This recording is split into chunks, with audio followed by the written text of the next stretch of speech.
Hey, what is going on, guys? Today is Tuesday, July 21st, and I hope you all are having a wonderful day. So, for this video, it's going to be a little different. I'm not reporting on any news nor leaks or rumors that have come out. Instead, this is going to be mostly an opinion piece, and I'll be addressing the recent drama behind whether the PlayStation's architecture is actually RDNA 1, RDNA 2, or maybe it's some hybrid RDNA 1.5. So, to catch everyone up onto what the heck I'm even talking about, there is a Sony engineer that goes by the name of Rosario Leonardo that was working on the next generation console. And someone came out and asked him in a DM to elaborate more on the architecture of the PlayStation 5. And in a message, he replied, "Hi everyone, it's 5 a.m. and I spent the whole night playing Ghost of Tsushima. Tomorrow I will check which detail has been disclosed. I know you are curious, but I am legally bound and cannot say anything that is not already public.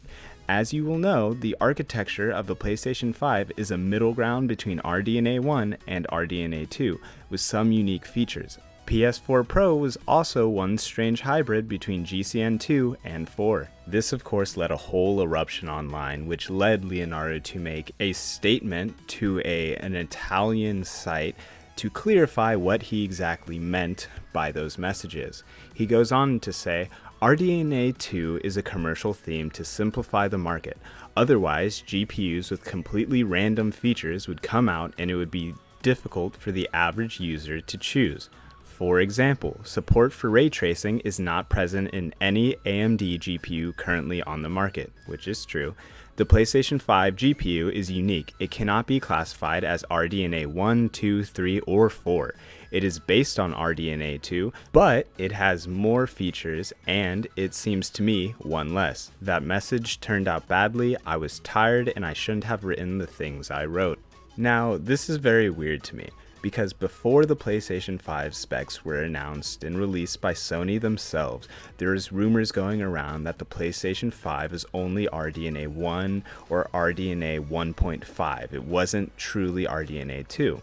But then Sony comes out and does their Road to PlayStation 5 talk, and Mark Cerny, the lead architect of the PlayStation 5, comes out and confirms that the PlayStation 5 is indeed using RDNA 2.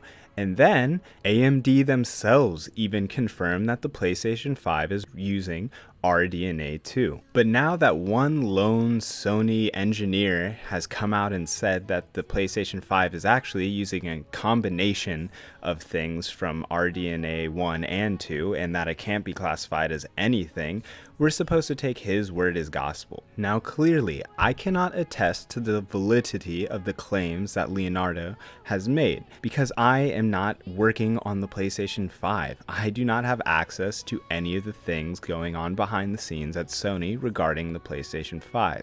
So I am just as speculative as the next person speaking on this on the internet. But let's not neglect the fact that not only did Sony incorporate RDNA 2 into the PlayStation 5's architecture, it actually helped build it. Link in the description if you want to read up on that. You're going to tell me that Sony helped make RDNA 2 what it is today in partnership with AMD to then not use it in their system, and then AMD is going to lie about it? How does that benefit them? They want to show off what their new product can do, their new RDNA architecture is, and why then would they tote something that is only RDNA 1.5 and say that is their full RDNA 2 chipset? Now obviously, if these claims were to be true, it does make sense for Sony to lie about it and say they have a better architecture than they really do.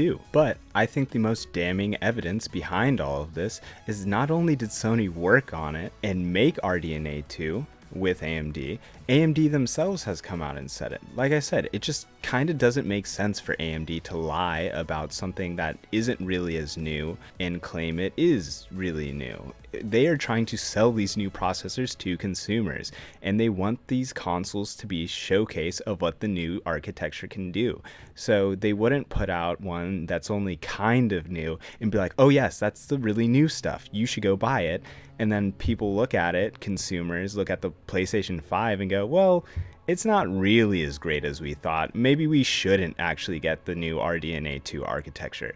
No, AMD doesn't want that at all. Now, clearly, I'm not saying this is completely unfathomable that the PlayStation 5 could be an RDNA 1.5.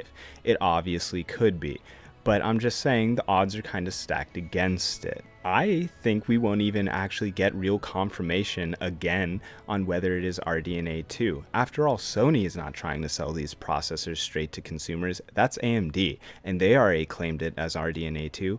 Plus, the PlayStation 5 is already going to be able to do good things like 4K 60 on the new Spider-Man Miles Morales game.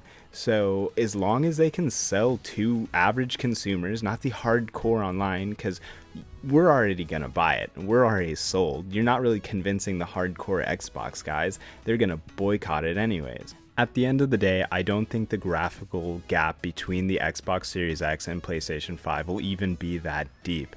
So I don't really think the architecture behind it all even matters anyway. This is just something people like to argue about on the internet when they try to claim their system is the best thing ever. And also, if it is some kind of hybrid between RDNA 2 and RDNA 1, how many parts of RDNA 1 do you need it to be to call it RDNA 1 and not 2? If it is 9 parts RDNA 2 and 1 part RDNA 1, is it automatically RDNA 1? Technically it's a hybrid, but I would say it's still mostly RDNA 2. If it's 4 parts RDNA 1 but 6 parts RDNA 2, what is it? Is it RDNA 2? Is it RDNA 1? Is it 1.5? See, it just doesn't even matter. It's all about the games anyway. And Sony's got 4K 60, they have ray tracing, they got all the new shiny things in their console just like Xbox. So that's it for me, guys. I mean, this was a small thing that I didn't want to cover in a news video, but I felt like I should have mentioned it, and it's a late night video anyway. But tell me what you think down below in the comments. Hit like if you enjoyed and subscribe for more. Thanks.